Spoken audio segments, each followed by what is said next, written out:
Your business feels heavy because it still runs through you, meaning you are not weak, you're not bad in business. That's what I thought when I almost went bankrupt. The business felt heavy.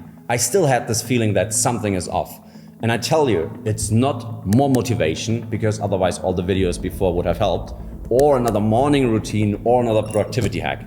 It's something completely different. It actually feels heavy because too much of the business still depends on you, even though you want to admit it. It's your memory, your decisions, it's your energy, your approvals, and probably your ability to connect everything. And this is the part that most founders miss, because the business can be growing and still be getting heavier. I've been there, and revenue can go up while freedom goes down. So it's more clients, more team, more offers, more opportunities, more decisions, more moving parts. And suddenly, the business you built to create freedom starts to take the freedom away from you. And the truth is, you're not just running the business, you have become the operating system. So in this video, I want to show you the 7 hidden drains that make a growing business feel heavy, so you can finally see what actually costing your time, energy, and leverage.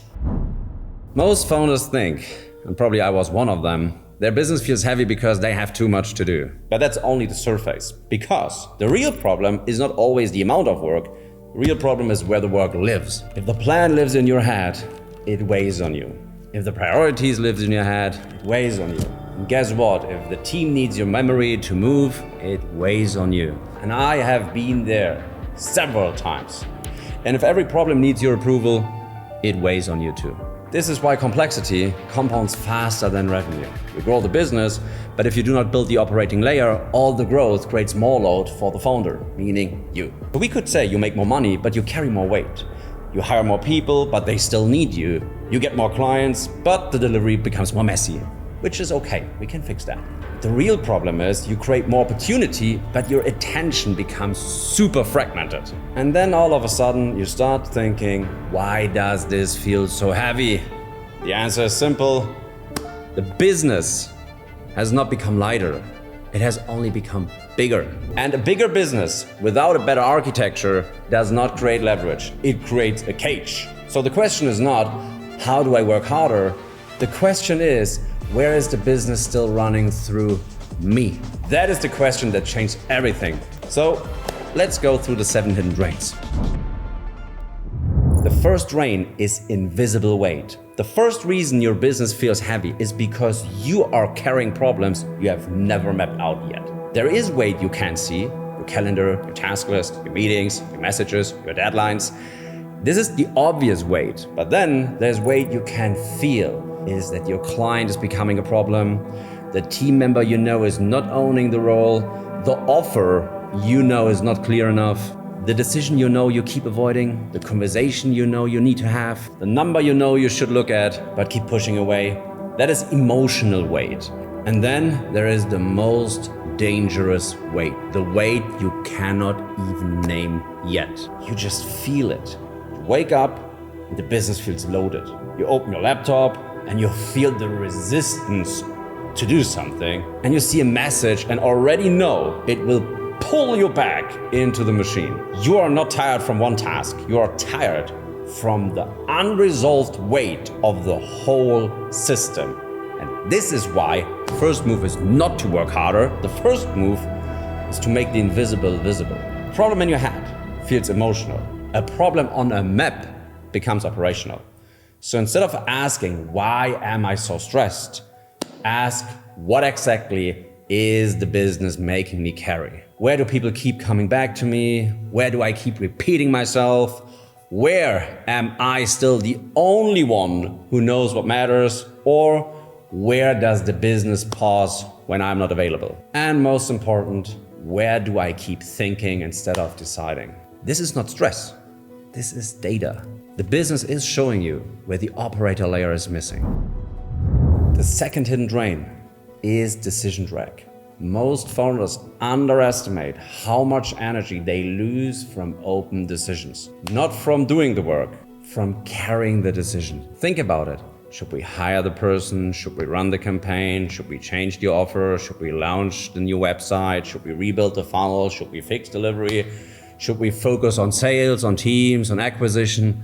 all the open loops that lives rent-free here.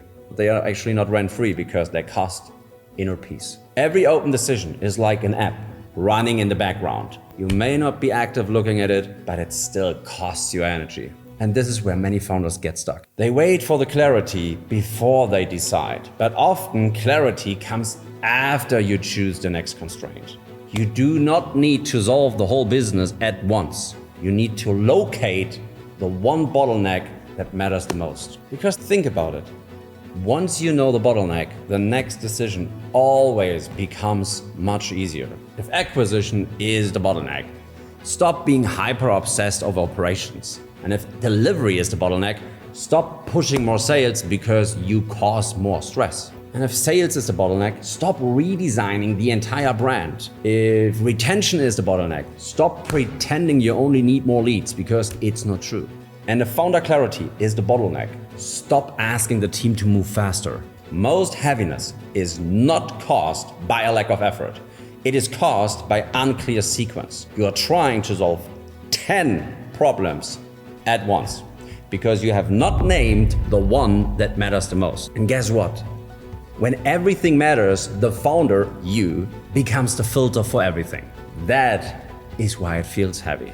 So ask yourself, what is the one constraint, just one, if solved, would make the next 90 days lighter? That is where your attention goes, only there. The third drain is opportunity overload. And this one is dangerous because it looks like ambition. A new offer, a new tool, a new partnership, a new platform. Founders love opportunity because opportunity feels like movement. But not every opportunity creates leverage. Some opportunities just add weight. I learned that every yes enters the business somewhere. It enters either your calendar, your team, your delivery, your attention, your decision load, your nervous system. And if you keep adding without removing, the business becomes too heavy to operate. This is one of the clearest signs of an immature business. It can add, but it cannot subtract. It can start things, but it cannot close loops. It can create motion, but it cannot create focus. Major founders do not only ask, can we do this? They ask, what must be removed for this to work? That is the real question. Because a business does not become lighter by adding more. It becomes lighter when fewer things carry more weight. One strong offer beats 5 half-clear offers, or one clear sales process beats 10 random tactics. So as my friend Dimitri always says, the goal is not more options, the goal is the one move that makes 10 other moves unnecessary. So before you say yes to the next opportunity, ask, does this create leverage? Or does this create more founder dependency? Because if it only works when you are around, it is not leverage, it is weight. Let's go through the fourth drain. The fourth drain is being the operating system. And this is the big one. Your business feels heavy when you are still the operating system. Meaning people need you to remember, they need you to decide, people need you to explain, people need you to connect things, people need you to fix what breaks. And even worse, people need you to know what matters and to hold the context. That is not leadership, this is infrastructure. And it's exhausting because the business is not running on systems, it's running on you. This is why a founder can have revenue, clients, team, and still feels trapped. Because the business has not become an asset yet. It is still a high-paying job with more moving parts. And here's the test. If you were removed from the business for 2 weeks, what would stop? Let's be honest, would sales stop? Would delivery stop? Would client communication stop? Would decisions stop? Or would the real priorities become unclear? And if the answer is almost everything, then you do not need more motivation. You need to extract yourself from the operating layer. So basically, your job is to turn everything that you know into an info structure. A checklist, an SOP, a dashboard, a process, a decision rule, a weekly rhythm. That is how you move from operator to architect. You stop being the software, build the software. And this is where the leverage starts. Because the business becomes lighter the moment it can move without pulling everything through your head. So let's go to the fifth strain.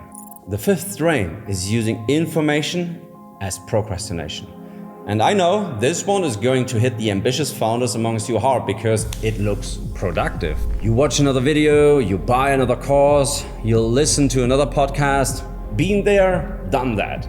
You feel like you're getting sharper, but nothing actually changed in the business. So why is that? Because information only creates leverage when it is attached to a current constraint. If you do not know the problem that you are solving, learning becomes entertainment for ambitious people. It feels useful, but it does not move the machine. And this is where many founders create mental weight. They do not need more, especially not more information. They need cleaner application. So the question is not, what should I learn? The question is, what is the current bottleneck and what skill or system do I need to solve it? If your sales calls are weak, study sales calls. If your delivery is messy, study delivery design. If your team keeps asking the same question over and over again, build better standards. And if your offer is not converting, study positioning. Make sure you know and understand the problem of your client better than the client itself, okay? If you know the problem that the client has the moment before they are already working with you, then you solve that problem because you just have to address it. So just-in-case learning creates mental weight. Just-in-time learning creates leverage. Stop consuming to feel ready. Find the constraint, learn the specific thing, and apply it immediately. That is how information turns into movement. Let's go to number 6. The sixth strain is solving symptoms instead of constraints. This is why many founders stay stuck even though they are doing a lot, almost too much. They see a symptom and they react immediately. Sales are low, so they want more leads. Team is slow, so they want better people. Clients are difficult, so they want stricter boundaries, different ICPs, whatever. Revenue is inconsistent, so they want a new funnel. And then they think speed solves everything. But it's not true, because the first visible problem is often not the real constraint. Low sales might not be a lead problem, it might be an unclear offer. Team issue might not be people problem, it's maybe a culture thing. Or client chaos might not be a client problem, it might be your delivery system. So this is why the business feels heavy. You keep treating symptoms, so the same weight returns in a new form. You fix one thing and another thing breaks. And you see that quite often. You hire someone, but they still need you. You get more clients, but delivery gets messier. You make more revenue, but your life gets heavier. That means you're not solving the right problem. You are just patching the surface. So the real move is to ask, what is the problem really telling me? You are just patching the surface. So the real move is to ask yourself, what is this problem really showing me? Is this an offer issue, an acquisition issue, a sales issue, delivery issue, retention issue, leverage issue, a clarity issue? Once you allocate the category, the problem becomes solvable. Until then, you are just fighting smoke. No chance. And fighting smoke, let me tell you this, is exhausting. And now let's get to the last one. The seventh strain is old weight. Mistakes, bad hires, bad clients, failed launches, wrong decisions, money that you lost, time wasted, man, trust broken. And most founders like me or you carry these things silently. We do not like to call it weight. We call it experience. But experience only becomes valuable when it is processed. Meaning, a mistake that stays emotional becomes weight. A mistake that gets processed becomes operating intelligence. The goal is not to obsess over the past. The goal is to extract the pattern. So do not ask, why did this happen to me? Ask, what did this reveal? Did it reveal that I ignored a red flag? Did it reveal that I had no hiring standard? Did it reveal that I was avoiding numbers? Did it reveal that I moved too fast without a clear decision on what the future is gonna look like? Or did it reveal because I said yes because I wanted short-term revenue? Or did it reveal that I was making a wrong decision under pressure? And you know what? Once you extract the lesson, the weight becomes useful. You now can use the weight to create a rule around that. And every stronger founder needs rules, because otherwise they become very expansive patterns. So your past should not become your prison. It should become your operating manual. That's what I did. I had the hardest time ever in my last 4 years, and I learned a lot from it. That is how old weight becomes leverage. So, if your business feels heavy, do not immediately assume you need more discipline or that you are bad in business. Look at the drain. Is it an invisible weight? Is it a decision drag? Is it too many yeses? Is it the fact that you are still the bottleneck of everything that's going on? Because I learned one thing: the founder who breaks through do not just work harder. They work less, with less drag, less weight. They find the weight, they locate the constraint, and then they remove what does not belong into the system. And then they turn what's in their head into structure. That is how a business stops draining you. And this is how it becomes lighter, becomes higher leverage, and it becomes a business that you actually enjoy to manage. So if this hit, I put together a simple map to help you find where your business is bleeding time, energy, or leverage. It's called the operator map. So DM me on Instagram, map, and I will make sure you get it so you don't have to waste years like I did to find not the next step, but the right next step. We have all been there. All great business people failed once to learn from it. So save time. Text me map on Instagram and make sure you can discover your bottleneck and constraint in business like this. And if you're interested in how I would start a business in 2026 from scratch, make sure you click on this video, subscribe, give us a like, and we see you soon.